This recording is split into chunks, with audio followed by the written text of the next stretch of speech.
Not going to return a missed call. You do have to leave a message if I don't recognize the phone number. I got that beat all to hell because my phone doesn't take messages. Oh, yeah. You can text Hey, me. Cliff. So you're the problem. Cliff, your flashlight's on.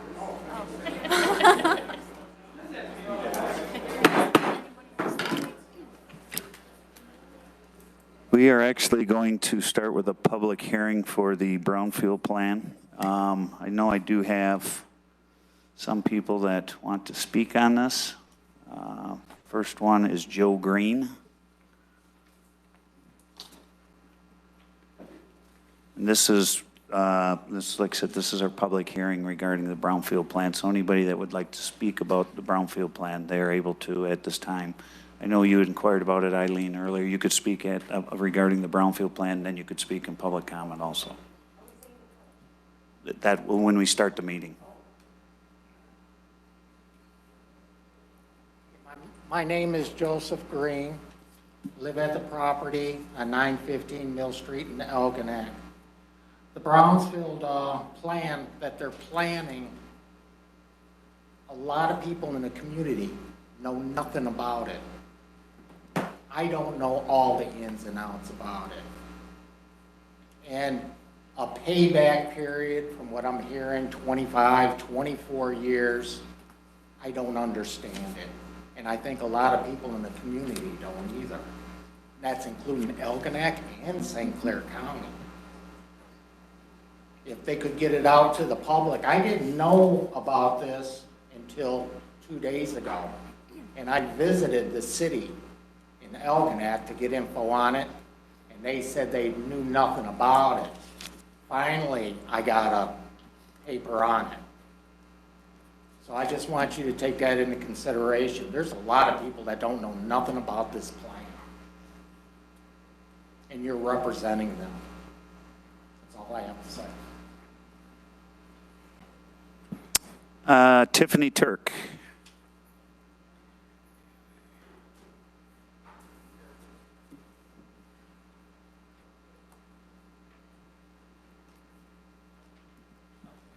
Hello, my name is Tiffany Turk. I am a candidate for County Commissioner in District 7, which includes the city of Elginak. I have some broader concerns about the county beginning to set the precedent for approving brownfield funds for housing. If we approve a 52-home project in Elginak, what happens when a developer approaches wanting to do the same in Marine City, Cottreville, China, or the like? Not only do I think people would object to rapidly growing our small communities like that, but it doesn't directly benefit our local communities for over 20 years due to the abatement. I spent a good portion of my day yesterday going door to door and speaking with residents surrounding the project site. Other than a couple of people who lived farther down the street from the build site and were not opposed to the development, there was an overwhelming opposition to this project. There has been an environmental nightmare for residents who live near the build site, and their concerns have been ignored by their local city council, and you currently have the ability to preserve their quality of life by not approving these funds this afternoon, and I would urge you to do so. Thank you. Libby Prill.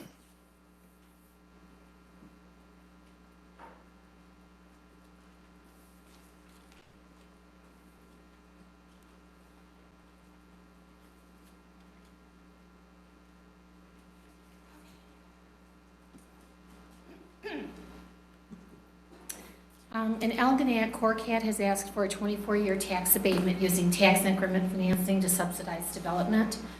The goal is to reinvest short-term gains so that the city or county can receive larger financial gains in the future. After the property is sold, the new owners will pay taxes, but the tax collection will flow to the developer to recoup developmental costs for the duration of the 24-year abatement. It will be years before the public realizes any significant tax capture. We could be creating an artificially affordable market pricing that might negatively impact existing home values. I don't really know because this is a new program. But I disagree with a precedent of a tax abatement that redirects county millage funds for 24 years. I listened to the presentations by Corcat to the Elginak Board and the Board of Commissioners several times.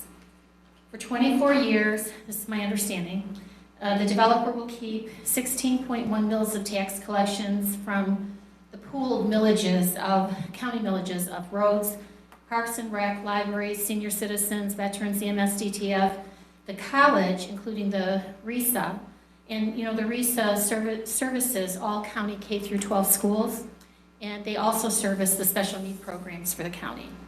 And according to one of the charts in Corcat's packet, it's in your board packet, this will also include a tax capture for Corcat of 1.8787 mils of Elginak School Sinking Fund. So we would be using school funds for this. This isn't about safety and environmental cleanup. Elginak will get some housing and infrastructure funded by the county millage pool. But Can the county support equal deals for all communities? If you offer parity, this county will go broke. But how do you justify this for Algonac and then not for the next municipality that asks? In the end, 24 years creates a long-term risk exposure affected by more than just normal up and down economic fluctuations. It has increased risk for more serious economic downturns like we've seen recently. There could be another pandemic. We could have other supply chain issues. We could even go into war. These kind of things could delay or kill the growth altogether. So I have to leave you with this. Warren Buffett once said that there are only 3 ways a smart person can go broke: liquor, ladies, and leverage. So guys, I gotta tell you, in this room, some of you are really running the trifecta on that. So I recommend this as a very hard no. Thank you.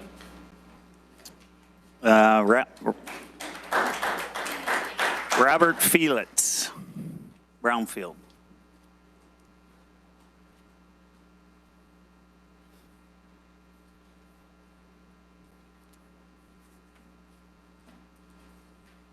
Good afternoon, commissioners and the public.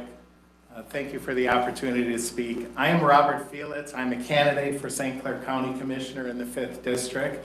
I would like to address Resolution 24.13 for the Algonac Brownfield Development Plan.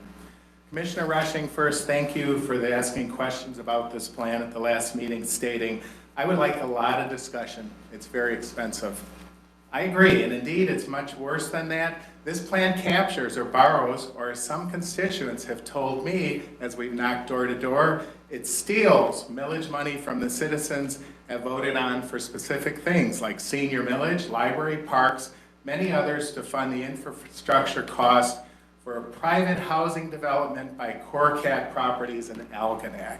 Now, we know there's more to it than that, and we understand that. A lot of your constituents don't, and what you're doing is you're throwing doubt on the millage system in this county that the citizens have elected to use to fund these special projects that they value.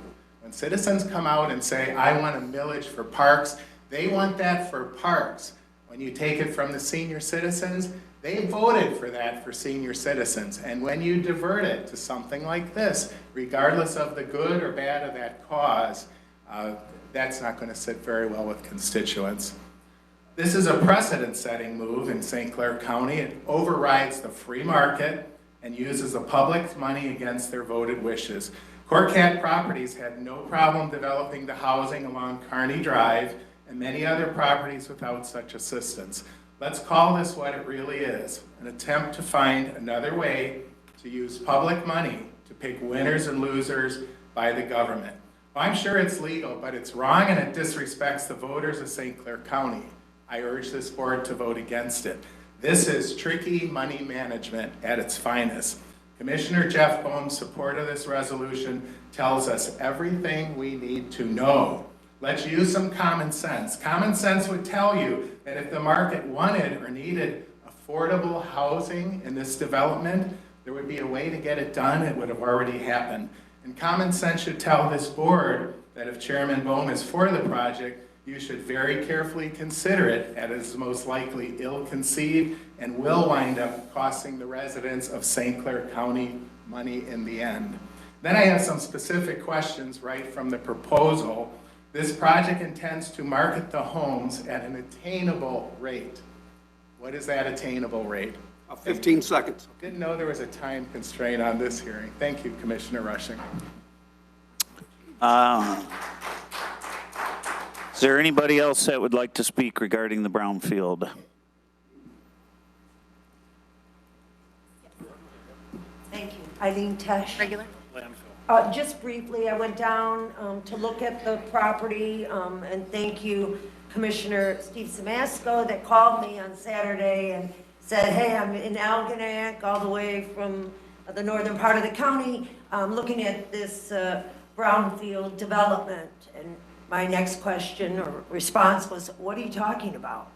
And I said to him, you know, that property, what's the name of the developer? And he said, Catcore. I said, no, that belongs to Cordis Brothers, or that was the developer in 2017 when I was mayor. And he said, isn't it interesting? They both had the same address.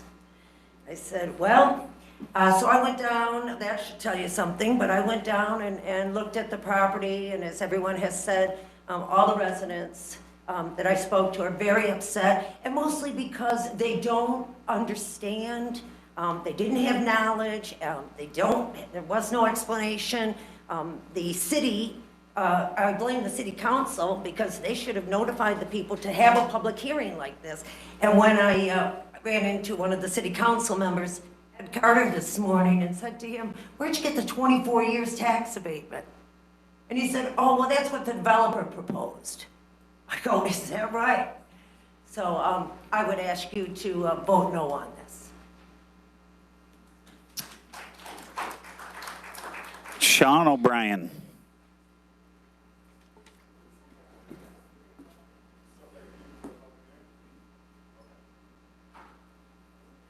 Thank you, Commissioners. I want to shed maybe a different voice on this topic as people are coming up and speaking on this. One of the things I find it interesting, a very concerted effort when people coalesce and organize their comments and their time, that they make it an organized effort that isn't necessarily representative of the people. I live in Green City. We're excited, our businesses are excited at the thought of such a housing complex coming in because it means more people in our area for our shops, our stores, our restaurants, our community. All of our locals are close enough where we share when one of us thrives.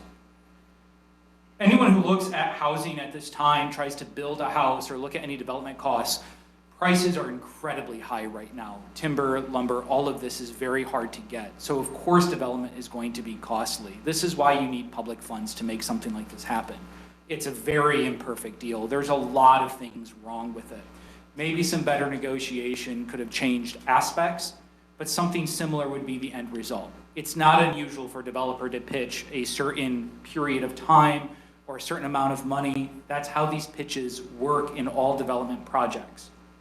But if we're going to make affordable housing, it takes a contribution from the public to make it affordable. We are seeing slumlords, renters, all having a challenge in this country, not just in Michigan, not just in our county, with rising housing prices. You have an opportunity today to try and make it more affordable for some of us. Thank you. Cindy Cloughlin.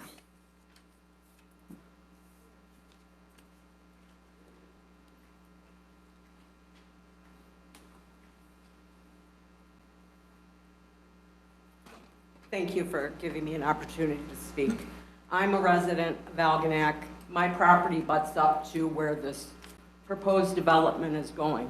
I knew nothing about this until 2 days ago. We weren't, like Mrs. Tesh said, we weren't notified. I didn't know anything. Cordes bought that property back in 2017.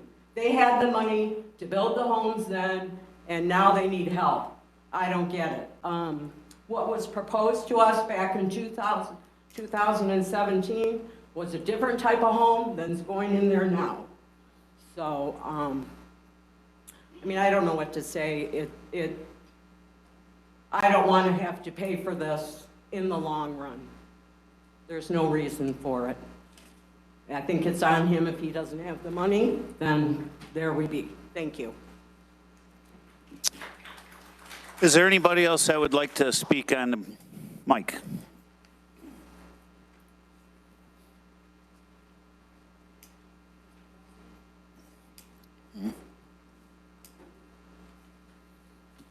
Michael, thank you.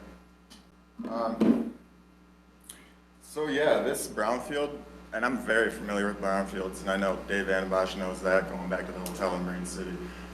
I probably know more about how Brownfields work than 90% of the boards in this county, to be honest with you, especially considering the number of questions that were asked at the Algonac meeting when this vote took place. There was 3 questions. It took them all of 8 minutes to sell out 24 years of Algonac's future. 3 questions, and one of them was actually just a silly joke question. This is the problem, guys. People get to these podiums, these developers, these engineering firms, and they just like sell you guys these things, and they lie. They lied. They stood right in front of the Algonac board, said we're not going after school monies. That was a lie. We're not going to cost the Algonac city budget any money. That was a lie. When you build 52 homes and you take all the incremental taxes from those homes and are only collecting $2,000 a year on 52 homes worth 300 grand each, how is the infrastructure going to be maintained around those homes? How are you going to maintain the roads? How are you going to maintain the water pipes when you just gave away all the taxes that are supposed to support those houses? So what's going to happen is that's going to be shifted onto the working class. These middle class homes, which aren't affordable, they're $300K. Nobody in this area can afford them, especially in Algonac. This guy has developments in Marysville, this guy has developments in St. Clair, and the ones in Marysville aren't even finished. There's 4 vacant lots for sale right now that have been for sale for 3 years. What makes you think if they don't sell in Marysville that they're going to sell in Algonac? It doesn't make any sense. Marysville has more access to the freeway, more income. What are we doing? The wastewater plant's already over capacity, so how are we going to plug in 52 more houses? How does that work? What's the plan here? Because it doesn't seem like anybody has any. And in my conversations with the council of Algonac, they don't have any plan how to fill the budget gap that's going to happen when you guys give away all the taxes on those houses, right back to the developers.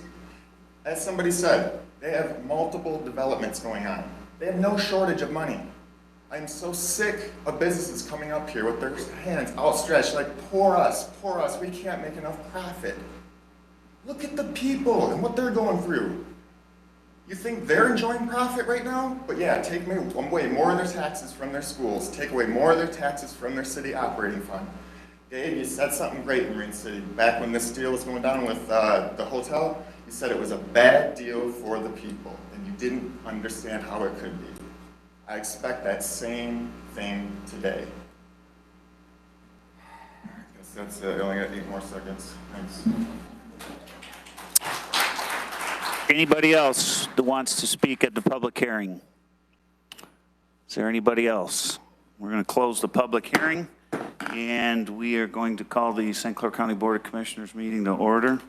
Stand for the pledge, please. Flag of the United States of America and to the republic for which it stands, one nation, under God, indivisible, with liberty and justice for all. Roll call. Commissioner Smasko? Present. Commissioner Baldwin? Here. Commissioner Beeden? Present. Commissioner Trello? Present. Commissioner Rushing? Presently here. Mr. Vandenbosch? Here. Commissioner Chairperson Bone. Here. Additions, deletions, changes to the agenda. Seeing none, do I have approval of the agenda? So moved. Baldwin. Support. Discussion. All in favor? Aye. Those opposed. Item 6, minutes of previous meeting. At this time, I'd like to make a motion to approve and file the minutes of the June 20th, 2024 Commissioner meeting and the July 11th, 2024 Standing Committee meetings. Support. Discussion. All in favor? Aye. Those opposed. Item 7, proclamation. Mr. Chair, I'd like to make a motion to approve a proclamation recognizing Timothy Jango for Clay Township Police Department for a number of years of service. Second. Discussion. I'm assuming you can get that to him then, Dave? Yes, sir. All in favor? Aye. Those opposed. Item 8, consent agendas, items A through I. This time, I'd like to make a motion to approve items 8A through 8I on the consent agenda. Support. Discussion on any of these? All in favor? Aye. Those opposed. Item 9, reports of standing and special committees. Commissioner Vandenbosch. I've got some stuff, but we'll go with when it goes to the radio section. Very good. David? I'm good this week. Joy? I'm good, thank you. Steve? No report. Georgia? I'd like the commissioners to all consider the Ageway. I sit on the AAA 1B board as a liaison from this board to AAA 1B. It's now called Ageways. And they are going through the process. There's training that's required with that, and there's a background check and those different things. At the end of this year, I will no longer be a part of this board. So we are going to need someone. So if someone wants to consider sitting on this, it only works, or they only meet 6 times a year. We do meet in Troy, so it's a little bit of a hike. It will take up an entire morning, but that one in particular, because it's, you know, to have me go through this whole next process costs them money. So if anyone was willing to take it on early, maybe if someone wanted to consider that. If not, you'll have to figure it out in January. Okay, Lisa? No report tonight. St. Clair Powerboat Races this weekend, Friday through Sunday, concerts Friday night, Saturday night, with the racing beginning around noon on Sunday. It's a big day for us down there in St. Clair. Going on to citizens wishing to address the board, Libby Perill, landfill.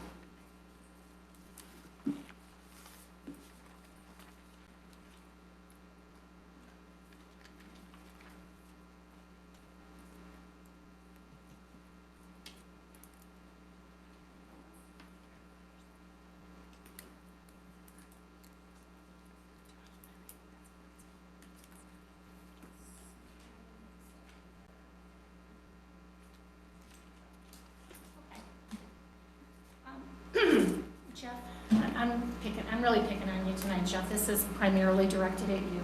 Sorry.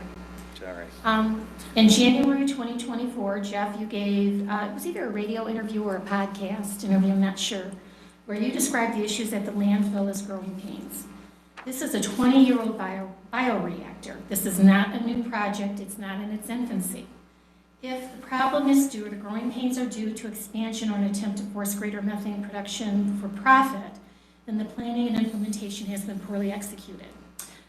I felt, I felt that you had a lot of nerve to comment, to be honest with you, because you were not exactly responsive to constituent complaints. Fortunately, Steve Samasco waded into this, apparently possessing the moral compass and concern that you seem to lack about the complaints that you were receiving. To even remotely suggest that this landfill poses no public health risk, which is what you said in that interview. You know, I don't know how else to say it, but it's like giving the proverbial finger to the people of your district who are experiencing illness, as well as the county residents, like myself, who sit on a well and share that water table. I can't say this to you, it's just too mean, I'll pass on it. The landfill has been cited by Eagle multiple times, and there have been hundreds of complaints since June of 2023. In fact, the landfill was cited again on July 19th. Some of the violation notices from Eagle note high methane concentrations, failure to collect landfill gas at a sufficient rate, and elevated concentrations of hydrogen sulfide. Hydrogen sulfide is flammable.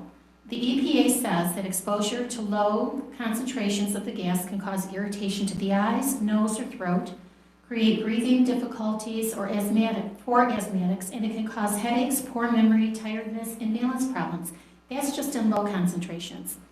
Brief exposure to high concentrations of hydrogen sulfide can cause loss of consciousness, potentially resulting in long-term effects that cause poor attention span, memory, and motor function.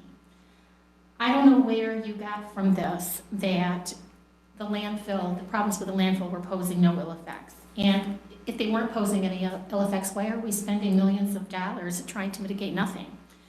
Public officials should be held liable for their words and also for failure to protect the public's interest. You've become a loose cannon, Jeff. Your words and actions are reckless. This board should censor you. I really believe that. And I hope that the voters send a strong message on August 6th that deceit and indifference will no longer be tolerated in this county. Thank you. Robert Felix.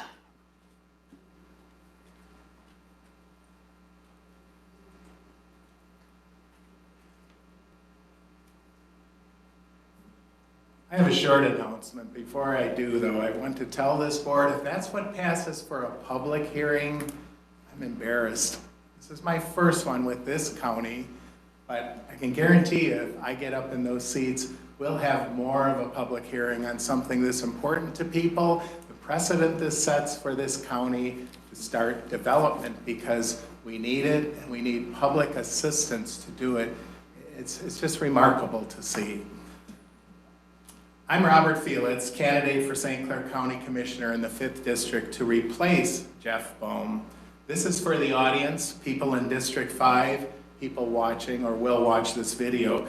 People of the 5th District of St. Clair County, now is your time to act. Commissioner terms are now 4 years instead of 2. My opponent stated at the last board meeting that an inter-county agreement with Macomb County does not exist, nor would he have the authority to sign any agreement. Okay, well, let's believe him. But if he is reelected for 4 more years in spite of that statement, I'm certain that he will find a way to sign such an agreement and continue littering our beautiful county with failed projects at the taxpayer expense as he continues to pave our paradise in the image of Macomb County.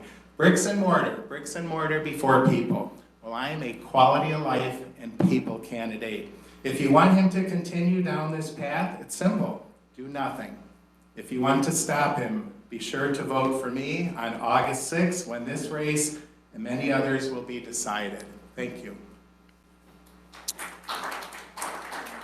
Julian Ruck.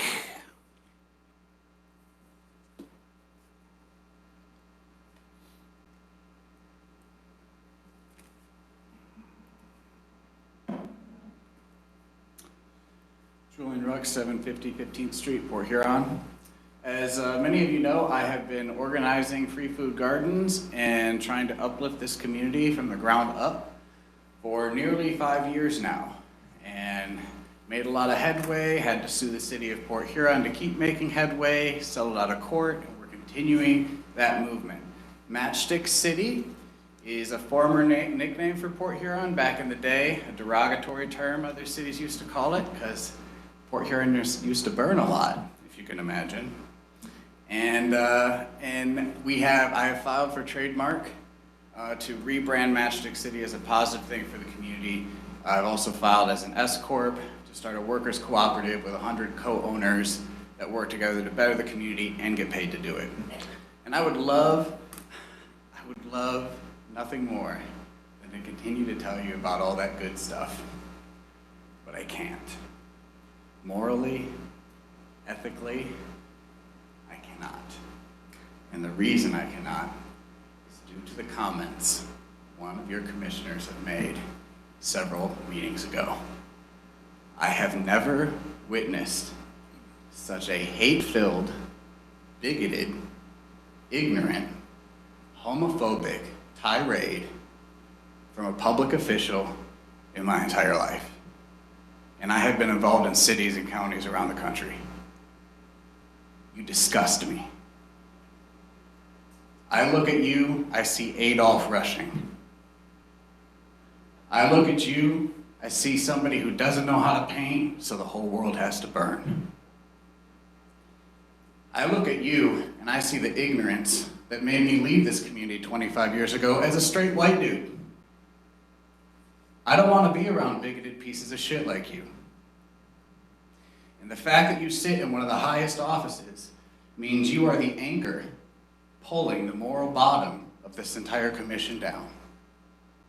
And there may be those who agree with you about your comments, but at least they had the civic responsibility and sense of moral duty to not say the gay and queer people of this community need to keep it behind closed doors, like you did. To not say to the director of the St. Clair County Public Health Department to explain to him how gay people are marginalized, like it's her responsibility to educate you as what a simple Google search would do. You disgust me, you ignorant fuck. Can I respond to that, Jeff? Very shortly. That would not be in order. You normally do. That would not be. We're not going, no, we're going to move on. Tyler. Tyler, yeah.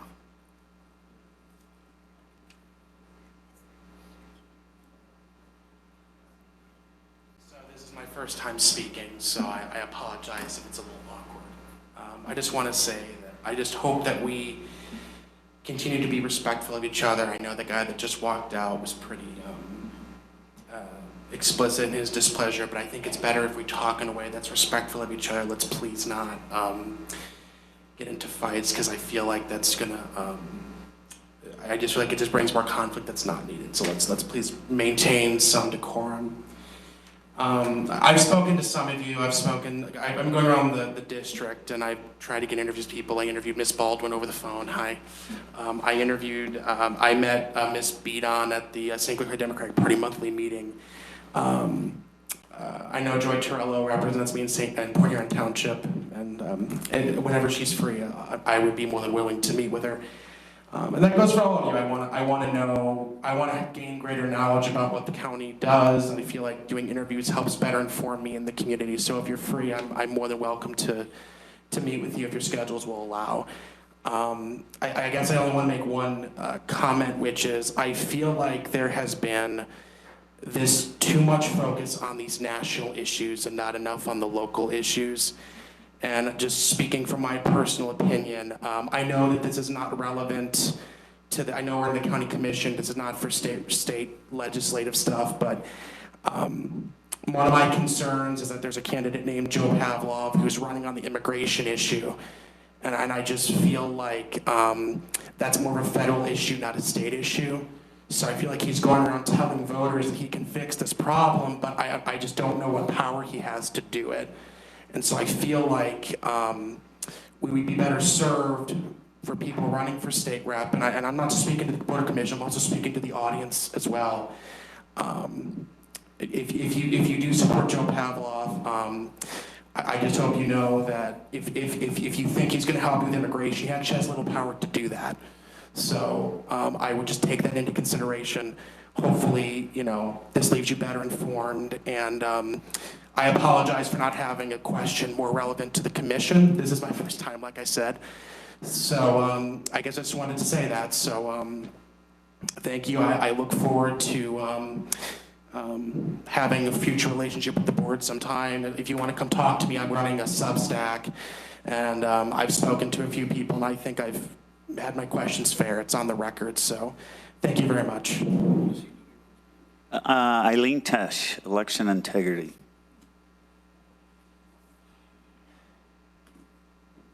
Good afternoon. I am the vice chair of the St. Clair County Republican Party. I'm also the co-chair of the Election Integrity Committee. And first of all, I want to thank those of you that regularly attend our meetings, Dave and Joy and Steve, because it's important that we know what you're thinking and that you know what we're thinking. And so we invite you, Jeff, and Dave, and Angie, Angie and Georgia, they have shown up now because it's election year. Speaking of Angie, you came to the last meeting and you asked to speak because you couldn't attend the other meet and greets. And you, people asked you questions. I don't think it really went very well for you because those questions were not answered. But you said you did receive a letter from Jocelyn Benson, Secretary of State, that requires you as the clerk to use the Dominion machines here in St. Clair County. I sent you all an email this morning or this afternoon. I don't know if you've received it, but I talked to Patrick Colbeck and a couple of the other representatives regarding election integrity. And are you aware of the fact that 3 current Michigan State representatives, DeSena, Cara, and Frisky, and 1 former Michigan State Senator, Patrick Colbeck, filed criminal complaints against the CEO of Dominion, John Poulos, alleging 15 counts of perjury during his testimony under oath before the Michigan Senate on December 15, 2020. And again, if you didn't receive the letter, I'm not going to read it all here. And did you know that Michigan Secretary of State Jocelyn Benson has already been found by 7 different courts to have issued unlawful guidance regarding our elections? Maybe that's one of the letters. How can you trust any statement or directive regarding elections from her office? So I'm asking that we put this on some kind of agenda to talk about how we can work together to get rid of these Dominion machines. Thank you. Sherry Shoecraft.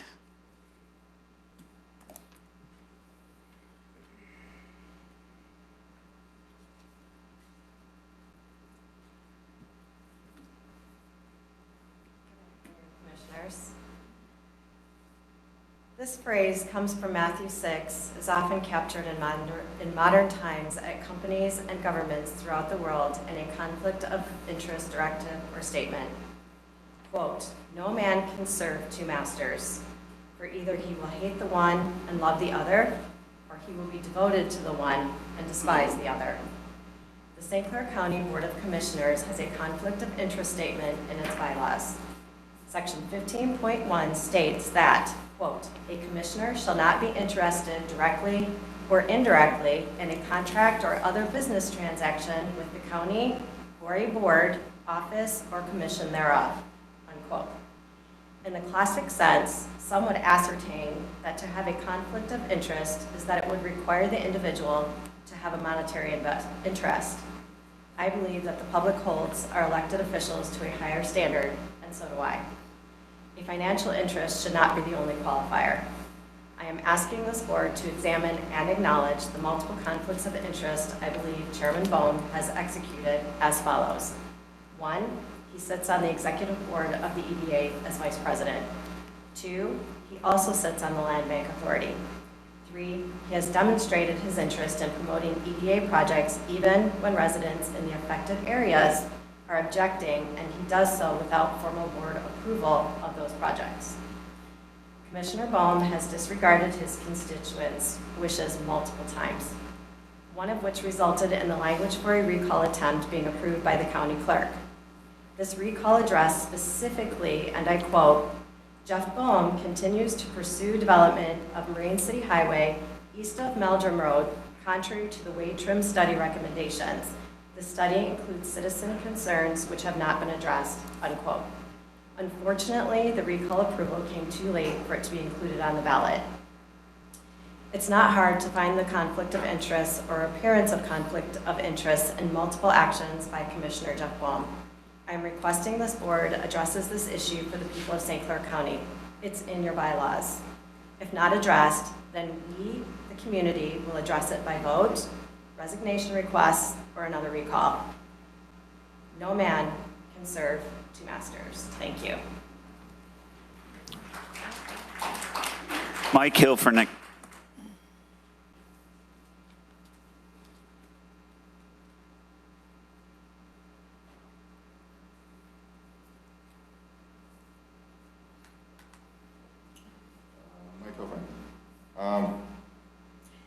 Jeff, you got a loud mouth. You like to talk. I think most people in this room, most people that are familiar with county politics know that's absolutely true. But I see that as like the only qualification that you have to be chairman of this board for the past 13 years. And the fact that you have is absolutely insane to me. And the reason I bring up you have a big mouth and you don't really know when to shut it is because you were doing an interview with Mark Hackle under the umbrella of the Blue Water Area Chamber of Commerce. And this is how that interview went. Yeah, the pandemic, just on a regular basis. So, Jeff, I appreciate the relationship we have. Yeah, no, just, yes, Mark and I did meet a few years back, but I think he arrested me and Johnny Nooner. That's how we first ever met, but it's another story. I just keep it's catch and release. Yeah, I think Donald saved me on that one, but anyways. So for those that missed that, at the end there, Donald saved me on that one. Donald was the former sheriff of St. Clair County. So Mr. Bohm here is doing an interview for the county, in a county role, laughing about being arrested, laughing about being released by using special favors from Mr. Donnellan. All online in front of everybody. This is the intelligence of the gentleman that you guys let chair this board. It's absolutely asinine. Absolutely asinine. I mean, the guy drives around a van with the old perv on the back of it. And a scantily clad woman with motorboating club on the bottom, a decal.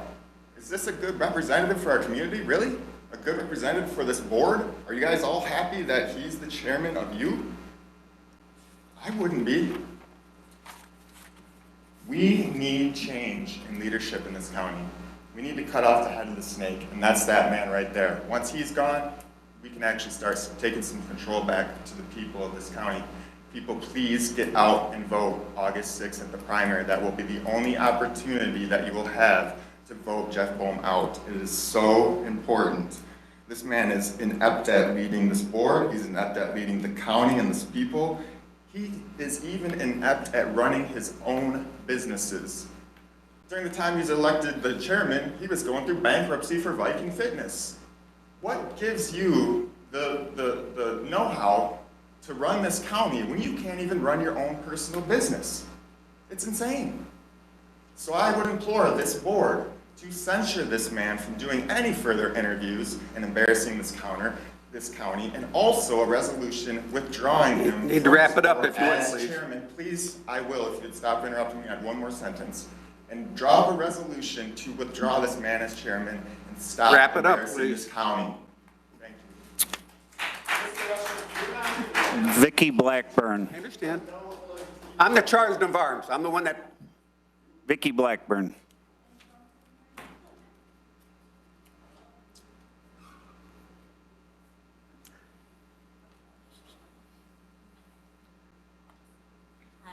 Hi. First, I'd like to say that this is not directed toward anybody in the room. It's more of an editorial. I don't talk about religion, God, or the Bible. When I come to the podium, I talk about facts, but this is an exception. The moral process in government. This is a great day to be alive and to show up for democracy. We get to watch love win as Jesus wept at the immoral actions during the insurrection and beyond. We get to follow Paul as he wrote in the Bible. So now faith, hope, and love abide. These three, but the greatest of these is love. Our faith and hope lead us in this moment to choose love versus the evil of one person daring to suggest that he alone will be the dictator for all. He thinks he surpasses God in his morals, judgment, and leadership. It is God that gives us free choice. We are holding the Bible right side up as we celebrate Kamala Harris's call for justice. She speaks as a prosecutor versus a criminal. She comes to us with joy and also with resolute strength to mobilize our country. Our children, people with disabilities, the elderly, people of diversity, all of us are created by God and here to unify in love. The work of this Board of Commissioners is to do practical things like take care of the landfill and other county business. What if it's the process of how this board, and the community, I guess, comes to decisions that God is watching? Republican friends have an opportunity to stand up for liberty and justice for all versus an autocratic government dictated by Mr. Trump, a felon, imposter, and bully-in-chief who tries to get power by name-calling. He does not represent people of faith unless they choose to be his sheep without critical thinking skills for good. Project 2025, Mr. Trump and his sheep are poised to reduce women to the property of white men. We will not go back. We will lose control of our bodies, lose Social Security and Medicare, and the Department of Education for all children, not to mention losing voting rights. We would be without the civil rights and social justice that are God-given. Education would be from the perspective only of the privileged. Americans are still smart enough at this point to say, not on my watch. We need everybody from birth to dead to have the moral courage to stand up, speak out, and get people to vote.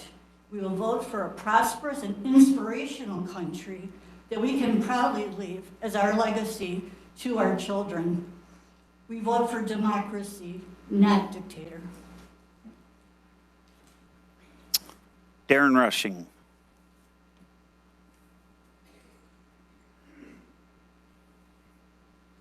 Hi, I'm Darren Rushing, and I'm running for District 3 County Commissioner.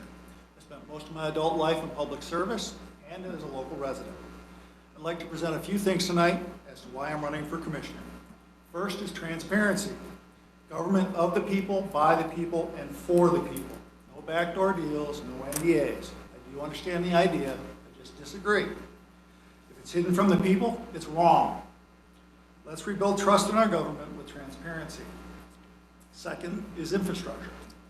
I want to ensure the continued support of community services as well as our economic base. The industrial parks in Port Huron need to be revitalized and brought up to code. Let's attract labor through economy of scale and reinvest in our city. Now, let's talk about you, the people. Let's promote a fair and just society where we can have open conversation even if you disagree. Any kind of understanding never happens without it.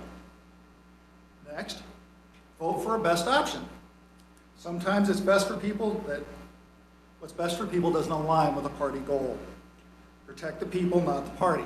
COVID was a horrible example of that in 2020 and 2021. That extends to people over party.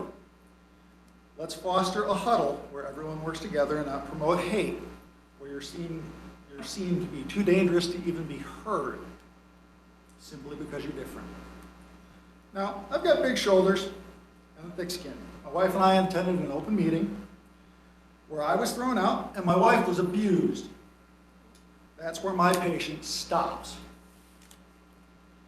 As a leader, I wouldn't stand for that behavior, and the level of hate and disrespect has to stop. So far, my wife hasn't received an apology. Okay. That's where the behavior I want to and needs to be ended. The current commissioner was there and has done nothing to address it or correct it. That's party over people without respect, and it's just plain wrong. If you're tired of having to hate the other guy just because they're different, I'm your candidate. I'll listen to all the ideas, even the ones that are different from mine. I want to promote a transparent government that you can trust and to support every voice. I'm having a meet and greet at Lincoln Park on the south side from 8 to 5 on the 27th. Please, come out. Let's have a conversation. Let's find some common ground for our future. I urge you to vote on August 6th. The election is about people over party. Vote for me on the Democratic primary as a voice for all. Thank you. I'm Rushing for District 3 County Commissioner. I look forward to rebuilding your trust and a better future for our home. I'll be around after the meeting in case you'd like to talk. Thank you. Sean O'Brien. Clockwork and Dave, as always, that wasn't too good. He had 10 seconds to go. He went 2 minutes and 50 seconds.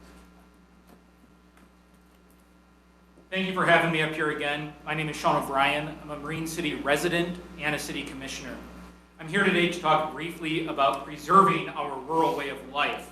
My wife's family has been in the area since before the founding of Detroit, and multi-generational farmers that love this kind of small town and rural lifestyle. My family came to Marine City from Detroit in the 1990s to escape big city life. On the family farm, we've chopped wood to stay warm, harvest our garden to eat in the winter. But like many in our county, I work outside of it. Many don't have my opportunity. When we get our degrees and certifications, we often move on to find jobs elsewhere. We aren't competing. Meanwhile, investors that would bring jobs here are watching our city and county meetings and seeing these clowns get up here and denigrate our community and chase away every chance for innovation and development. They would have us believe every initiative is going to end up in a steel and cement wasteland with empty lots and skyscrapers.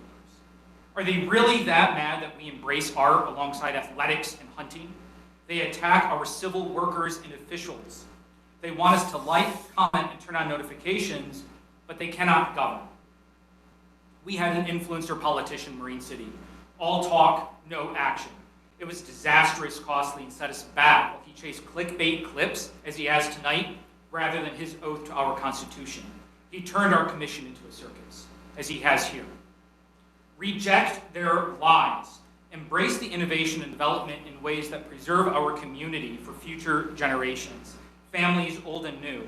Innovation and development like the Algonac Park, my own representative, Commissioner Vanden Bosch champion, that applies new technology and ideas to make the park safe and welcoming to all. I don't see a cement hellscape there. Do any of you? We don't need to take directions from the guy who comes in and argues against safe drinking water every week. We need housing, we need opportunities, we need to invest in all forms of this for lower and middle class, and yes, at times, the upper class. They aggressively attack all expenditures of public funds. Why is that? It doesn't matter the project. So I implore you tonight to use your collective bargaining session to create competitive contracts with modern clauses. Your ask-me workers have gone for years without real wage increase, No adjustments for inflation, retention, or for the labor market. We're losing young people that would otherwise settle here and raise their families. Development doesn't have to be this big, scary, fictional factory. It's an investment in our people with dignified wages, dignified conditions, and a dignified community. These politicians support Project 2025 or Agenda 47, or apparently we're duped into it. I don't know what's worse, ignorant leaders or deceitful ones. But they've lied to this community enough, and it's time you put an end to it. Let's turn away from the fear-mongering and instead embrace St. Clair County for our future generations. Okay, we're going to move on, but before we do that, I apologize. I need a quick bathroom break.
Sorry, Jeff. Okay, item 11, there's no unfinished business to come before us. Item 12, new business. Item A, approval of county disbursements. This time, I move to approve county disbursements for the month of June 2024 in the amount of $14,651,299.88. Support. Discussion. And for those of you that have not been to our meetings before, these items were previously in front of us at committee, and then they got passed on to full board, so they've been discussed prior to. Any questions on any of that? Roll call. Commissioner Baldwin? Yes. Commissioner Beeden? Yes. Commissioner Trello? Yes. Commissioner Rushing? Yes. Commissioner Vanden Bosch? Yes. Commissioner Smasko? Yes. Commissioner Chairperson Bone? Yes. Item B. This time I would move to approve our fiscal year 2025 traffic enforcement program grant application in the amount of $59,614.00. Support. Baldwin. Discussion. All in favor? Aye. Those opposed? Item C. At this time, I'd like to make a motion to approve the third amendment to the Securus Master Services Agreement, adding the STC e-card services. Support. Discussion. Roll call. Commissioner Beeden? Yes. Commissioner Trello? Yes. Commissioner Rushing? Yes. Commissioner Vanden Bosch? Yes. Commissioner Smasko? Yes. Commissioner Baldwin? Yes. Commissioner Chairperson Bone? Yes. Item D. I'd like to make a motion to approve the purchase of furniture from Kerr Albert for the probation office renovation using American Rescue Plan Act funds in the amount of $23,465.10. Support. Discussion. Roll call. Commissioner Trello? Yes. Commissioner Rushing? Yes. Commissioner Vanden Bosch? Yes. Commissioner Smasko? Yes. Commissioner Baldwin? Yes. Commissioner Beeden? Yes. Commissioner Chairperson Bone? Yes. Item E, the tower project and radio upgrade. Mr. Chair, I'd like to make a motion to approve the agreement with Motorola for the addition of 2 sites to the simulcast radio system and central dispatch console upgrades in the amount of $5,023,205 with funding provided with American Rescue Plan funds. Support. Baldwin. Discussion. Steve. I missed the meeting last week. My daughter got married, and I missed a committee meeting. But I looked into this and talked to a lot of the stakeholders. I talked to our dispatch director, talked to people from Motorola. And when I looked at the mapping, because I was around back when Jeff was on the board back in when we did the Stone Garden money and built out the 100 megahertz and all the phases and all that build out and so forth. And this one, I looked at the coverage, and I had a concern that, you know, we're putting this kind of money in one district, yet the other districts, and evident from some of the mapping, had equal or greater need. And so I was going to propose that we look at the second tower, the one at Ira, be moved maybe up towards the Goodles Park or to the northern part of the county. But I've talked to a lot of people about that, and essentially this, I think, is a very good use for ARPA money. It's a good purpose for it, and I will support this proposal. But I did, in speaking with our dispatch director, ask her about, you know, how do we address these other needs? Why did it go this particular way? And these discussions on this particular proposal began back in December.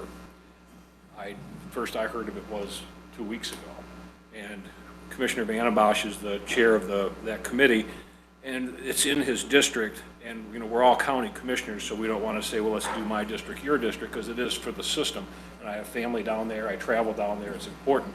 But my kind of concern I want to make a note of is, it'd be nice to have known that ahead of time, because now it's too late to really look at that and say, let's move that tower. Because it takes 6 months or more to get to vet that out and get a tower placement. Our ARPA money has to be expended by the end of the year. So I'm going to support that. But what I did talk to our dispatch director about, and I sent an email about this morning, is I wanted to amend the motion to add to that we authorize our central dispatch director to begin the process of identifying and evaluating greenfield tower sites as necessary to address the in-building communication issues that still remain in the system. I don't necessarily, if you need a motion or just to give her direction to do that. From what our dispatch director said, is she doesn't have authorization to do that. I says, well, I'm going to see if I can fix that, get you some authorization. And in the phases that came from Motorola are in my email. There's 4 phases. There's some information there. And all it is essentially, first of all, is to locate a viable site. Motorola, like in this case, for this project, we've not paid them a dime to get this far. They've done all the legwork, they've done all the testing, they've done the site walking, all that stuff. They'll work with us to do that. I'm just asking that we authorize our director to pursue those initial phases and get it on our radar so we can. I think we would authorize administration, or just Carrie would know that, because the director reports to Carrie, so. Either one. I want it clear that we're gonna, I felt comfortable. I would amend my motion. Well, we don't have to, Dave. We don't have to amend the motion. I just want to make sure, because I've talked to Jeff about it, and he was on board. He says, yeah, we need to. Yeah, we want to cover if there's any dead areas that are out there. There's Sure. in-building communication issues that existed down in Ira, down in Clay, out into the Bay Area, Marine Patrol, all those issues. So, yeah, and it's highly populated. My district is low population. But we still have areas that need Michigan basements and penetration into areas. I just want to make sure that gets out there. And you'll recall this, Jeff, back when we did the Stone Garden money back in 2010 or whatever it was, they had 4 phases, 1, 2, and 4 got done. Well, 3 was the KPAC Tower. Well, that's my district. So I pushed real hard to say, I don't care if you're out of money or not, we're going to build it, and the board bonded it. And it's really served that community well. So I want to even look at even the potential for maybe to bond this down the road if we need to get that fitted out. I'm not saying it has to be on a capital improvement list, but I guess from Carrie's perspective and our board chair, if we don't need a motion, if we can clearly say tonight that our director has the authority to go down that road, we'll just have her do it. I'm good with that. I don't need to have a motion. Is that where we're at? Yeah, I think. Okay, I've said enough. Yep. Anything else? Yeah, David? definitely. Dave offered to amend the motion. I think that it's very important because this happened back in December, and of course, it's partly in my district also, in Ira Township, and I will support this also because of the time frame. But if we give direction and it's official in a motion, now we have a public record that this addition to the motion, and he said that he's willing to do that, and it's important for the entire county because part of this is in my district also we have a limited area, which would be in Goodings Park. So I think it's important that we make it part of the official record that the motion gets amended and that we do look at that for the future, and then all the commissioners are going to be part of the discussions. Fine with making an amendment? No problem. Okay. I'm good with it, because I think we need to keep working on making the system strong by making these improvements, because things change, and we don't have a strong system right now, and we keep adding to it. We need to strengthen it.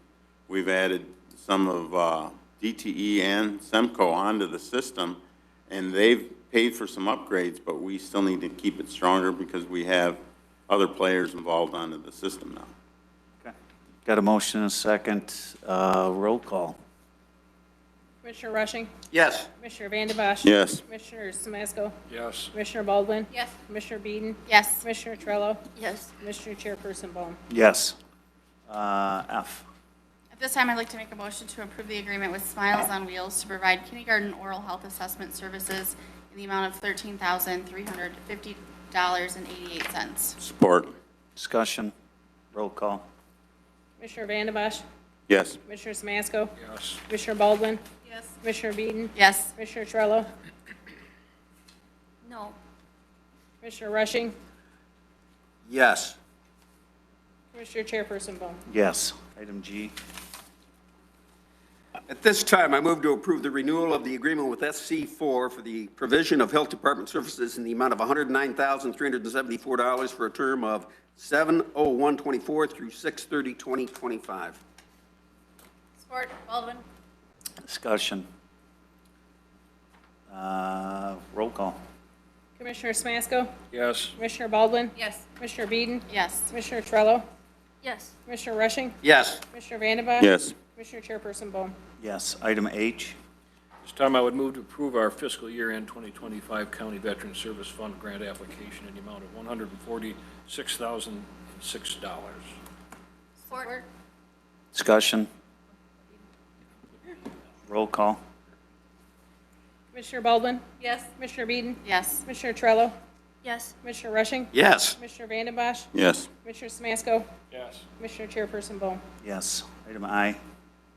This time, I'd like to make a motion to approve the additional Little PIM subscription database to the Second. Mango, what? Oh, Mango language. Little PIM database. Database. To the Mango Languages Agreement to the Midwest Collaborative for Library Services for a term of 8/1/24 through 2/28/25 in the amount of $2,394. Second. Thank you. Discussion. Roll call. Commissioner Eden? Yes. Commissioner Trello? Yes. Commissioner Rushing? Yes. Commissioner Vanden Bosch? Yes. Commissioner Samasco? Yes. Commissioner Baldwin? Yes. Commissioner Chairperson Bo. Yes. Item J. I'd like to make a motion to approve the Emerging Compounds Treatment Technologies proposal for foam fractionation evaluation for leachate PFAS removal at the landfill in the amount of $42,400. Support. Discussion. Roll call. Commissioner Trello? Yes. Commissioner Rushing? Yes. Commissioner Vanden Bosch? Yes. Commissioner Samasco? Yes. Commissioner Baldwin? Yes. Commissioner Eden? Yes. Commissioner Chairperson Bo. Yes. Item K. At this time, I move to approve the extension of the agreement with Tetra Tech for Phase 2 of the air monitoring services at Smiths Creek Landfill for 180 days ending 12/21/24 in the amount of $51,912. Support. Baldwin? Discussion. Roll call. Commissioner Rushing? Yes. Commissioner Vanden Bosch? Yes. Commissioner Samasco? Yes. Commissioner Baldwin? Yes. Commissioner Eden? Yes. Commissioner Trello? Yes. Commissioner Chairperson Bo. Yes. Item L. This time, I'd like to make a motion to approve the extension of the perennial flare skid rental for an additional 6-month period expiring November 4th, 2024, an additional amount of approval of an increase of $42,900. Support. Discussion. Roll call. Commissioner Vanden Bosch? Yes. Commissioner Samasco? Yes. Commissioner Baldwin? Yes. Commissioner Eden? Yes. Commissioner Trello? Yes. Commissioner Rushing? Yes. Commissioner Chairperson Bo. Yes. Item M. This time, I'd like to make a motion to increase the amount authorized to Pine Environmental for rental fees on the hydrogen sulfide air monitor in the amount not to exceed $19,000. Support. Baldwin? Thank you. Discussion. Roll call. Commissioner Samasco? Yes. Commissioner Baldwin? Yes. Commissioner Eden? Yes. Commissioner Trello? Yes. Commissioner Rushing? Yes. Commissioner Vanden Bosch? Yes. Commissioner Chairperson Bo. Yes. Item N. Mr. Chair, I'd like to make a motion to approve the agreement with B&V Earth Movers LLC for an amount not to exceed $978,560 for improvement to the landfill gas management system. Support. Discussion. All in favor? I'm sorry, roll call. Commissioner Baldwin? Yes. Commissioner Eden? Yes. Commissioner Trello? Yes. Commissioner Rushing? Yes. Commissioner Vanden Bosch? Yes. Commissioner Samasco? Yes. Commissioner Chairperson Bo. Item 0, or O. Yes, apologize. I'd like to table this if we could. I think that the community has some questions, and it's only fair to them that we allow some time for them to get some more questions. I think we have some questions and things we need to look at as commissioners, so I'd like to table this issue. Do I have a second? Support. I have many questions. Can I do it now before we vote on the motion to table it? We can discuss it, sir. Yeah, we can discuss some things, yeah. What's that? Yeah, we can talk about it. Okay. Well, because during the public hearing, I've been involved in very many, and sometimes public hearings go too quick. Of course, when we do them in Riley Township at the Planning Commission, you do allow the public to add everything they want. But then all the members on the board then discuss those concerns, which wasn't done today, but I knew it was going to be on our agenda, so I thought I could bring them up here. We do have Jeff Donaldson here, and the property was purchased in 2017. So one of the questions, and maybe you can answer some, maybe you can't, but was the zoning, when they purchased the property? Jeff, you want to go up to the podium, please? I got half a dozen questions, so doesn't have to be long if you know the answers. I believe it probably was residential in 2017. The property there is just a field, and now they want to put houses in there, correct? As far as what they wanted to do, you're correct. I can't speak to what the zoning was then. I suspect you're correct. Our department did assist the city in updating their master plan back around that time, and I do recall visiting that that site and recognizing at that time, and even the master plan before, that there was a discussion of wanting residential in that area. Okay. Just because I got some expertise at this. The Planning Commission, is there minutes that they went there with their proposal, application to actually do this? Have they gone through the Planning Commission yet in Algonac before all this other work went ahead for a 24-year tax abatement and the millions of dollars that are going to be involved? Has the Planning Commission actually seen this for even approval? That I don't know.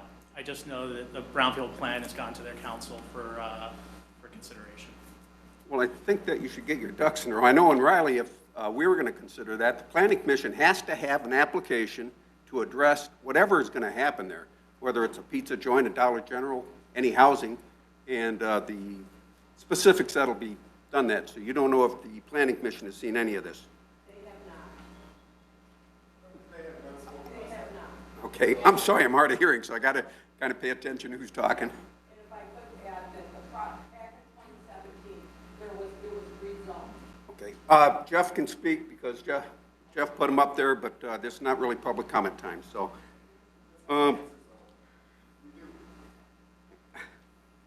And what you brought up the last time, if I'm correct, is 58 mills is currently 29 mills. 50% of those tax abatements will run for 24 years. For the 24 years, I mean, if it's just the contractor that asked for this and got it, I think there's a lot of questions that need to be asked before we go and dedicate this kind of money to it and the concerns. So I'd like those questions. We're going to potentially table this, but I'll give you some questions to get answered prior to. I think, too, if anybody had questions, again, you can continue to talk, but submit your questions to Jeff Donaldson, and then I'm assuming Jeff can then send those to city manager, planning, you know, those types of things down there. We did have a resident here. I disagree with the affordability because $300,000 is kind of expensive. To put 52 units in there, $300,000 is not affordable. And I believe that, and it's just my concerns, that you have a corporation that wants to put 52 homes in there, they have money. I don't know why they need a 24-year tax abatement. If they have the money in their corporation, why would they would come to try to get a brownfield? And I know they changed the law on the brownfield, but this isn't a distressed area. So that's my concerns. Some of my questions. Steve. I looked at this in pretty good detail as well, and I think tabling is a good idea because I was not in favor of supporting it.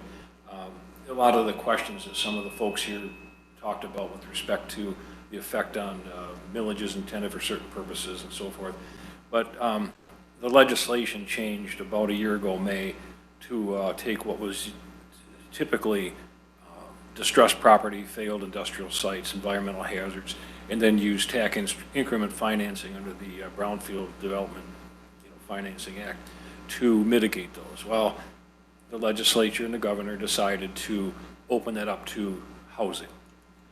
Philosophically, I don't like the idea of getting into the housing finance business.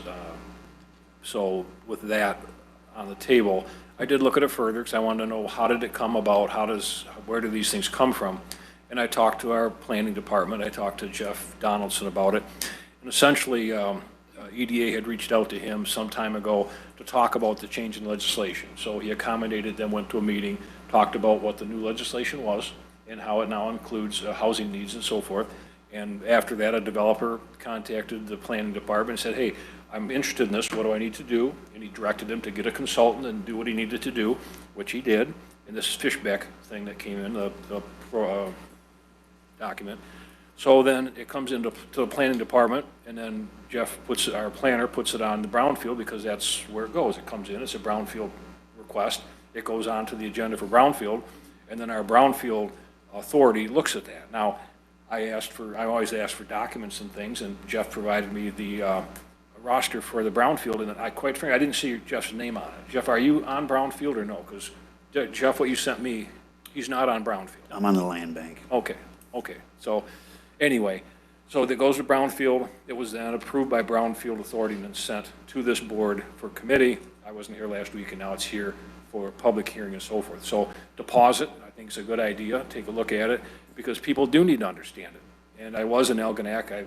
My wife is from Pearl Beach, and I spend a lot of time in Algonac. I was down that way, so I went to State Street and took my phone and went to the end of State Street, and there it was, right? I talked to some neighbors, and I called Eileen. I was sitting in my truck and said, "Do you know anything about this?" And she had no clue. I was surprised because she's pretty much lives in Elginak and plugged in Elginak. So anyway, it just showed me that it was just going too fast. So we can look at it. And one thing I suggested to Jeff Donaldson, and you can confirm this, Jeff, is that I thought we should have some type of policy. If we're going to look at using tax increment financing for public housing, how do we vet these before they even get to Brownfield? I mean, this board appoints Brownfield. This board should set the tenor for these developments in the county, in the best interest of the county. And I'm always a procedure guy. Like, you know, there should be some rules instead of just this guy dropped one, KPAC drops one, another guy drops one. It's just, well, you know, I'd like to see a policy. And did I talk to you about that? Correct me if I'm wrong, Elginak is the one that submitted the city. What they do, they go, with Elginak first, they go to municipality, cut the, you know, their arrangement with Elginak. I was trying to get the development agreement, which still doesn't exist, and that's a whole nother issue. But they went to Elginak first. Elginak's all about it. They wanted it. It then went to our board and came up here. I'm just saying that, you know, we don't necessarily just put through what municipalities want. I think we need to look at it, and I talked to Carrie about maybe a policy. So if you're going to adjourn it without a date, take it off without a date, maybe there's a chance to look at that. I know, Jeff, you welcomed that. You said you could use a policy so you know how to process those. Sure. So, as you mentioned, it's a new type of brownfield. The Brownfield Authority, in recent years, when they've received applications for guiding a brownfield plan through the process, they have criteria in place, but really that criteria speaks to the other two types of brownfield plans that have historically always been around, those that are environmental in nature and those that deal with, like, typically. St. Clair County, St. Clair County authorized the Brownfield Authority in 2004. There's 2 resolutions that authorize that. There's only been 6 brownfield plans that have been authorized by this board since its inception. I'd asked for those and took a look at those, trying to figure out how these all work. So if we're going to go into this housing thing, I just think it needs to have some type of community input, some type of board decision on how we're going to view this, if we're going to do it at all, to what degree we're going to do it. That was my suggestion. I kind of dropped it on Carrie for, how do you feel about that, Carrie? No, I think a policy makes sense to set different parameters that the board would feel comfortable with, you know, whether that be income levels, areas, the cost of the affordable housing. I've begun to do a little bit of research since yesterday, and since the legislation is fairly new, I haven't found too many examples of policies. They're the ones that have them basically just outline the statute. But a few have started to put in some parameters. I believe it was Grand Rapids where they had a housing study that they were using to, you know, maybe target certain areas, or they had a methodology for how it would be used. Because when you do this tax increment financing, it's not just found money. Yes, it takes the increment on the development valuation increases, but it also affects other growth that might have happened naturally. They freeze that tax base, and then that growth goes to this TIF financing. But the property could develop down the road anyway, and you're missing out on that. And then the issue with the millages affected and so forth. I just feel better if we have some type of. I'd suggest getting, maybe trying to set a meeting up with Jeff Hawkins, have him come over. We could do a little hour, 2-hour workshop, Q&A kind of stuff. So. Well, whether it's a workshop or what do they call them, a public town hall, maybe a town hall, just because it educates people, because this is really complicated and it's important. So yeah, my reason for speaking is, if it's going to be tabled, which I support, let's look at some policy, and maybe before it's brought back, figure out what this board wants to do with projects like this, including Corcat and the ones that follow. If we're going to go down that road, to what degree, how we're going to, that makes me more comfortable, and give our planning director, who's also our Brownfield secretary, the idea of what, you know, how to process that. Georgia, did you? Senior planner, not planning director. See, I'm sorry, senior planner. I just gave you a raise. Right. You got a promotion today, Jeff. So I think my only question is generally how these happen, regardless of whether it's housing or just an individual project, right? Any brownfield project, a municipality and a developer, then county. County Brownfield, then here, but it still has to go through all of the procedures through a planning commission. It goes back to, this is kind of the financing piece of it, but this doesn't approve a project. This is approving potential tax and parts of the development, but the local municipality still has all of the control over the type of housing, whatever the project may be, The correct? site plan review, all of All that of takes that. place at the local level, absolutely correct. The brownfield component is just consideration of the function of the capture of the new increment of taxes that's created by the investment. The existing taxes that are being paid on the site are held harmless. Those continue to go to all the taxing jurisdictions. And in this particular case, it's just for the local portion of taxes. It's not looking at capture of the SET and the school operating, which is a little less than half of the available taxes on the property. So those are still going to the state for redistribution for educational purposes.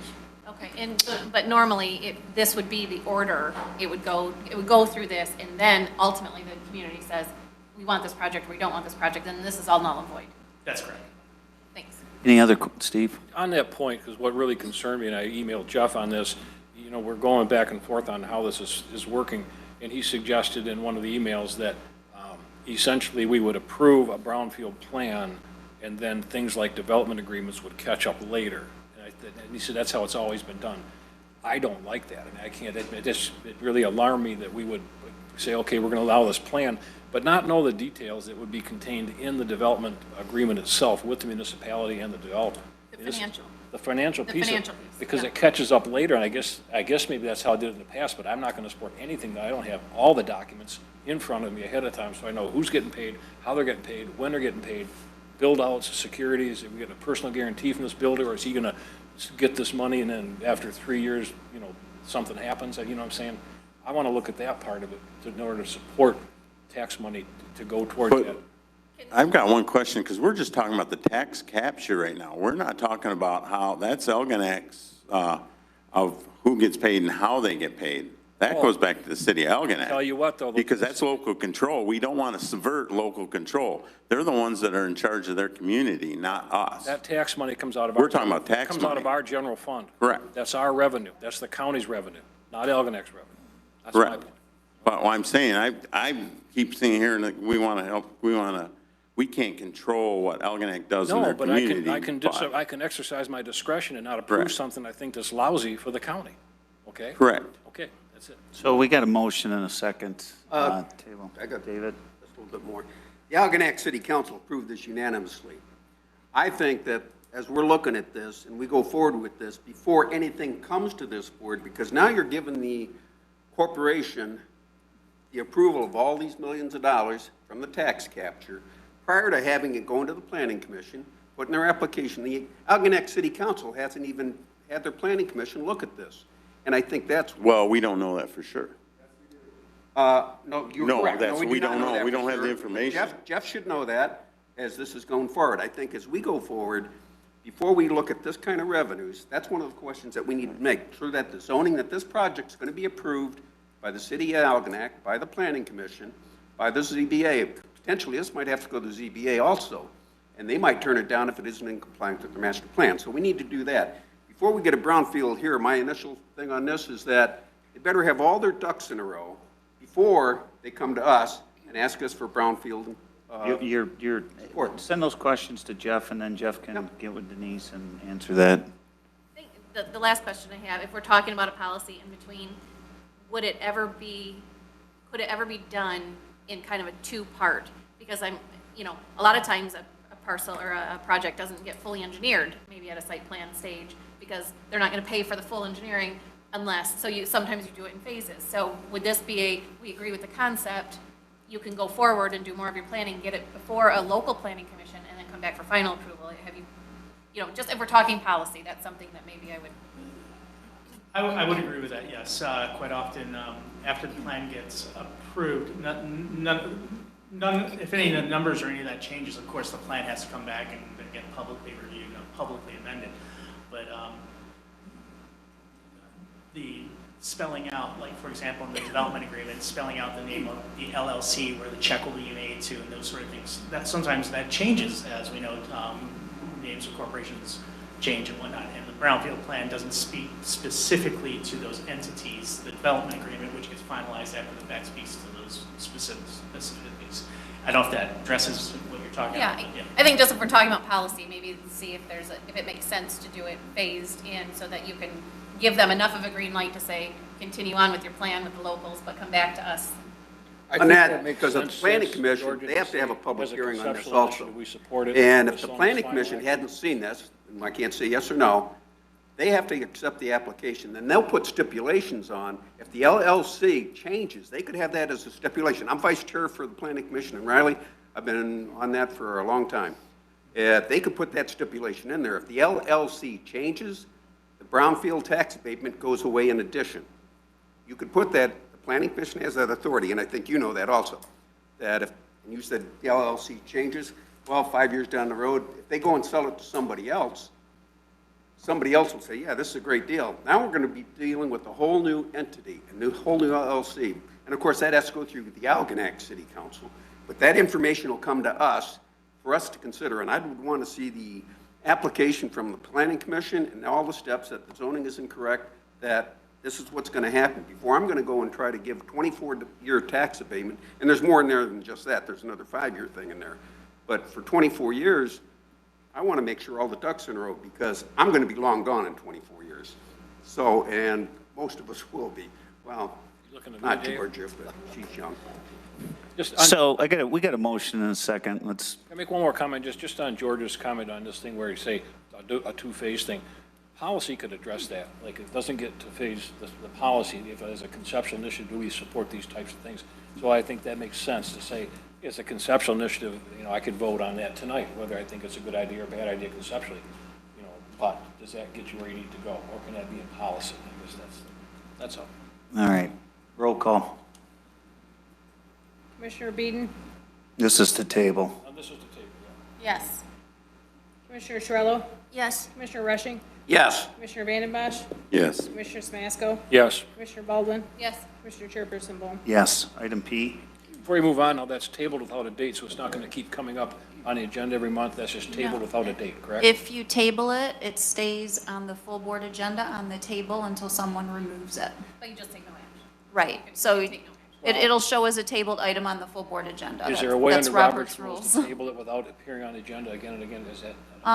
Well, if you took no action this evening, then it wouldn't have appeared, but by tabling it, we do have to show that it is currently on the table, and then you will have to vote to remove it I'm looking from at the the table. broadband advisor. That was tabled and never came back, and we've dropped it. How'd that happen? You made a motion to remove it from the table and then not take Okay. action. All right, so at some point, we can remove it to the table. Okay, thank you. Keeps it fresh in people's eyes, though. We're still working on it. Item P. At this time, I'd like to make a motion to approve the Tetra Tech proposal for the leachate PFAS treatment evaluation for the landfill in the amount of $140,600. Support. Discussion. Roll call. Commissioner Torello? Yes. Commissioner Rushing? Yes. Commissioner Vandenbosch? Yes. Commissioner Smasko? Yes. Commissioner Baldwin? Yes. Commissioner Beeden? Yes. Commissioner Chairperson Bohm? Yes. Item Q. I'd like to make a motion to approve Addendum A of the Fleet Maintenance Agreement with TransDev Fleet Services, increasing the not-to-exceed amount of $568,000 for the period of 5/21/21 through 4/30/2024. Support. Discussion. That's not supposed to be 2040, is it? There's a number missing on my, either 2024 or 2040. It should be 2024. Okay, thank you. Not 204? No. Discussion. Roll call. Commissioner Rushing? Yes. Commissioner Vandenbosch? Yes. Commissioner Smasko? Yes. Commissioner Baldwin? Yes. Commissioner Beeden? Yes. Commissioner Torello? Yes. Commissioner Chairperson Bohm? Yes. R. Mr. Chair, I'd like to make a motion to approve the Emergency Management and Animal Control Radio Replacement Project using American Rescue Plan funds in the amount of $65,427.04. Support. Beeden? Discussion. Roll call. Commissioner Vandenbosch? Yes. Commissioner Smasko? Yes. Commissioner Baldwin? Yes. Commissioner Beeden? Yes. Commissioner Torello? Yes. Commissioner Rushing? Yes. Commissioner Chairperson Bohm? Yes. Item S. This time, I'd like to make a motion to approve the Commissioner District 5 American Rescue Plan Act project for the purchase of radios for the St. Clair Area Fire Authority in the amount of $120,722.94. Support. Discussion. Roll call. Commissioner Smasko? Yes. Commissioner Baldwin? Yes. Commissioner Beeden? Yes. Commissioner Trello? Yes. Commissioner Rushing? Yes. Commissioner Vanden Bosch? Yes. Commissioner Chairperson Bone? Yes.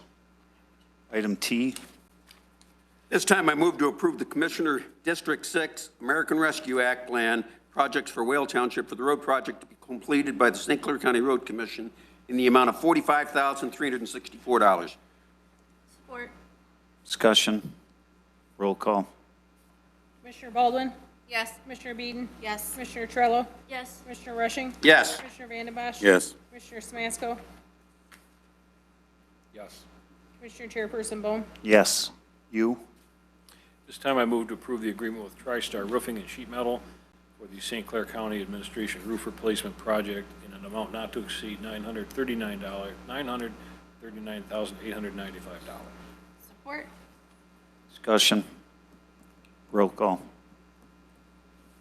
Commissioner Beeden? Yes. Commissioner Trello? Yes. Commissioner Rushing? Yes. Commissioner Vanden Bosch? Yes. Commissioner Samasko? Yes. Commissioner Baldwin? Yes. Commissioner Chairperson Bone? Yes. Item V. At this time, I'd like to make a motion to approve the agreement with AEW in the amount of $45,000 for the airport drainage solution project. Support. Discussion. Roll call. Commissioner Trello? Yes. Commissioner Rushing? Yes. Commissioner Vanden Bosch? Yes. Commissioner Samasko? Yes. Commissioner Baldwin? Yes. Commissioner Beeden? Yes. Commissioner Chairperson Bone? Yes. W. This time I would move to approve our contract with ESI Legacy Holdco Incorporated, commonly referred to as City Elevator of Michigan, for the St. Clair County District Court Elevator Refurbishment Project in the amount not to exceed $217,466.15. Support. This is the silver elevator. Discussion.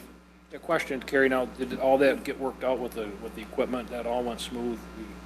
We paid them for stuff to... Yes, the other- yes, we do have the parts, and that's been complete. Came in order and everything was okay? Yes. What's their time? Yeah, Sorry. that's that question. Yeah, Go ahead. the timeline.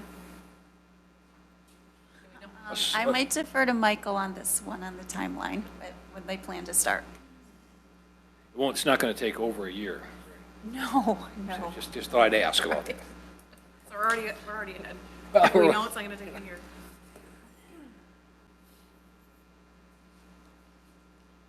So timeline for the elevator will be discussed a little bit further after you guys approve the contract. But we're looking at maybe a month or 2 months out before they can actually start the work. It should not take a year. We're talking maybe a few months.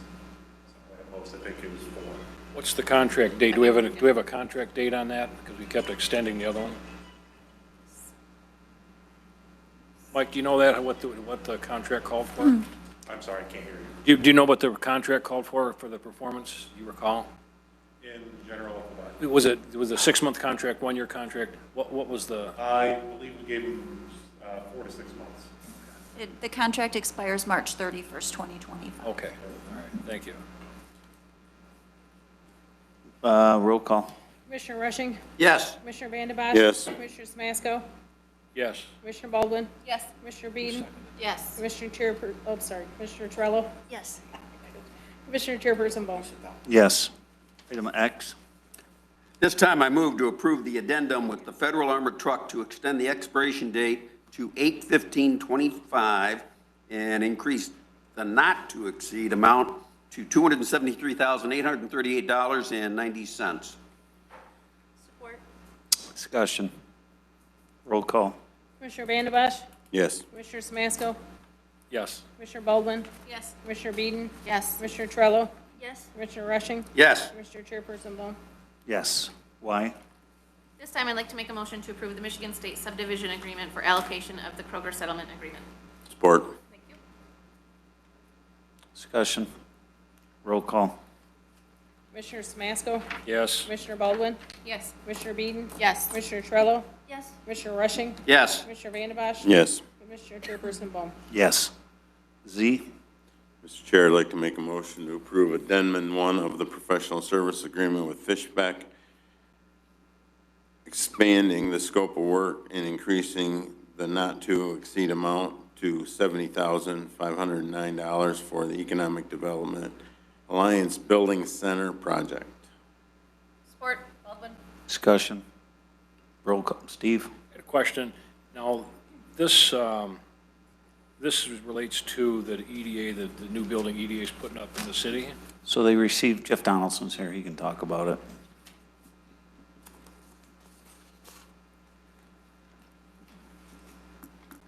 More of a question for Carrie, but that's okay. So this is okay. This is the project here in the city along the boardwalk. Yes. Okay, and just more for Carrie. The monies involved here that came from a grant, or maybe Jeff knows that's state grant money. Yes, it's a state grant. So the monies reflected. The face sheet has $750,000 in different services and things for this project. Was that all grant money? Or is that partial? So it was all grant money and up to, I don't think they're going to even use the entire dollar amounts, correct? The entire grant that was secured for this project was for $750,000. This component of it is for the site assessment.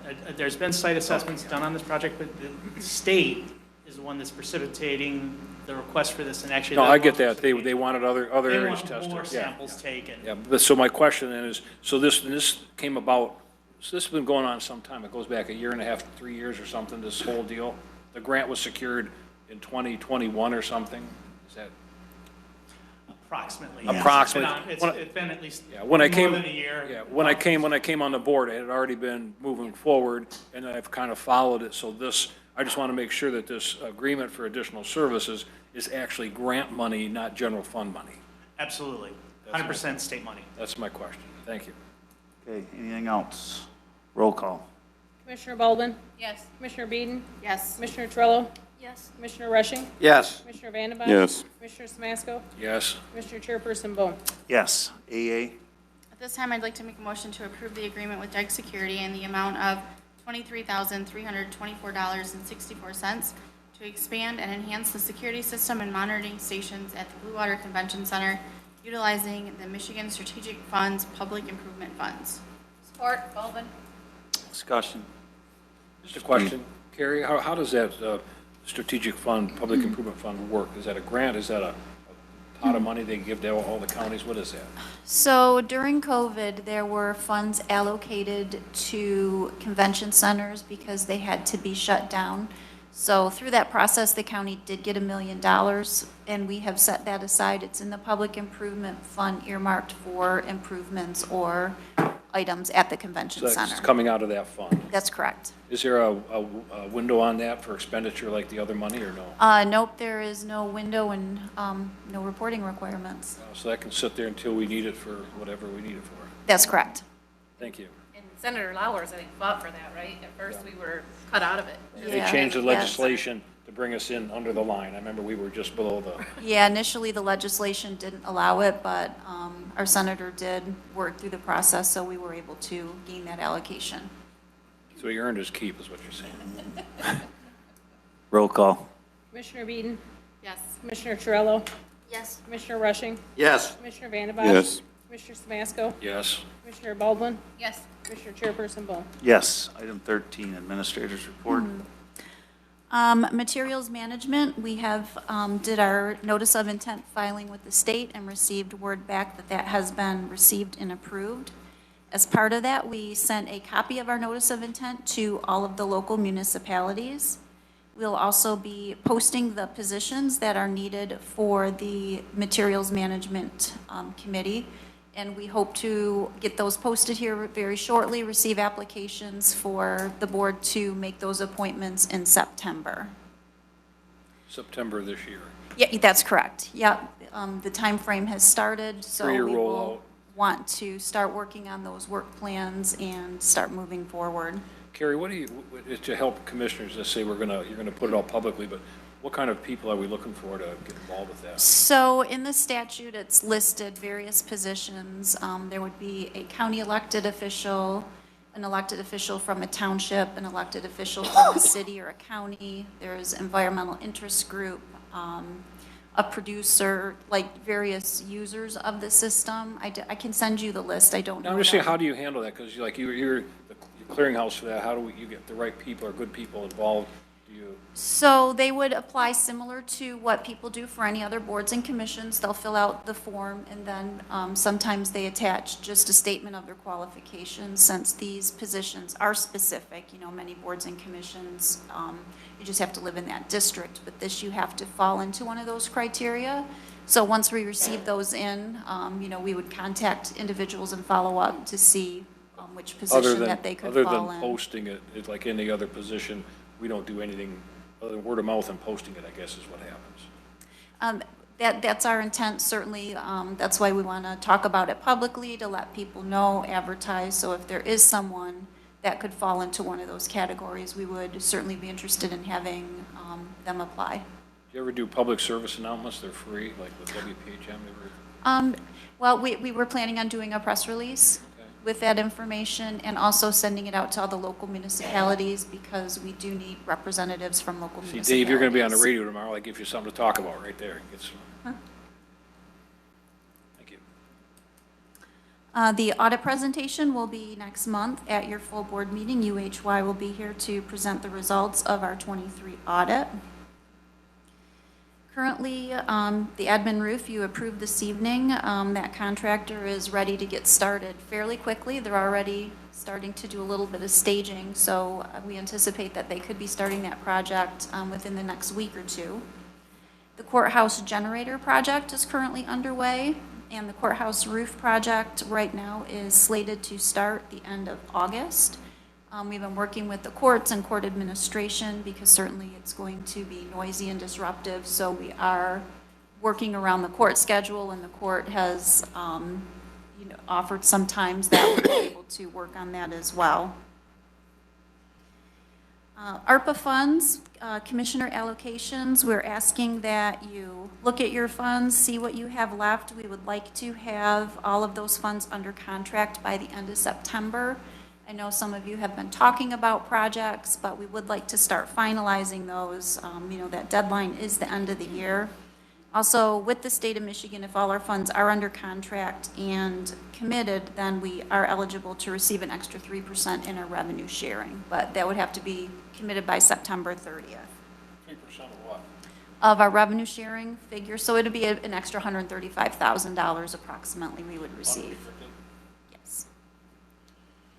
And the CIP process has kicked off. Departments have submitted their projects, have not had a chance to review them yet, but there are approximately 30 projects on there, and those will be reviewed internally by the CIP committee and scored, then go to the Planning Commission and come to this board later in the fall. That's all I have, unless there's questions. Question. Paratech, we had some stuff on the docket on that. Where's that contract?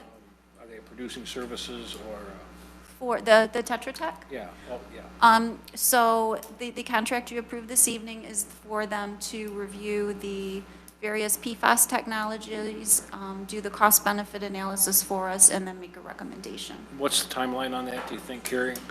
We did ask for an expedited timeline on portions of it, just because of the potential of the EPA grant, so. Then the foam fractionation as a separate test deal, was that in place or moving ahead or funded, or what's going on? Well, that was also approved this evening, so once that contracts get signed, we'll start moving that forward as well. So you're thinking 60 days we'll know something, or? Yeah, we're hoping to get those moving very quickly. Certainly, we want to or need to meet the City of Port Huron's deadlines as well. What is that deadline now? By 12/31. Okay. Thank you. Anything else? Motion for administrator's report. So moved. Support? All in favor? Aye. Those opposed? Miscellaneous business? Good, Jeff. I just want to address the individual earlier. And I think whenever we speak, our comments are a reflection of our own character. So I really did appreciate him being here. I hope he comes back, he's watching, and if that's what he's doing, and also serving the community. In addition, if you go back when I did address this, that happened to be the specific use for tax dollars at that time. But I did address that I did not want tax revenue spent on 501c corporations for whatever the purpose was, whether it was veterans or for the alley thing. I don't want it spent on anything, because then we're picking and choosing who we're doing. It isn't that we don't support those specific people or those specific things. We most certainly do. But what we do, we have to look at the tax dollars. That's our statutorial duty. And we start picking and choosing who we're going to spend our tax dollars on for advertising. I don't support that, whatever the 501c corporation is. Okay, receive and file.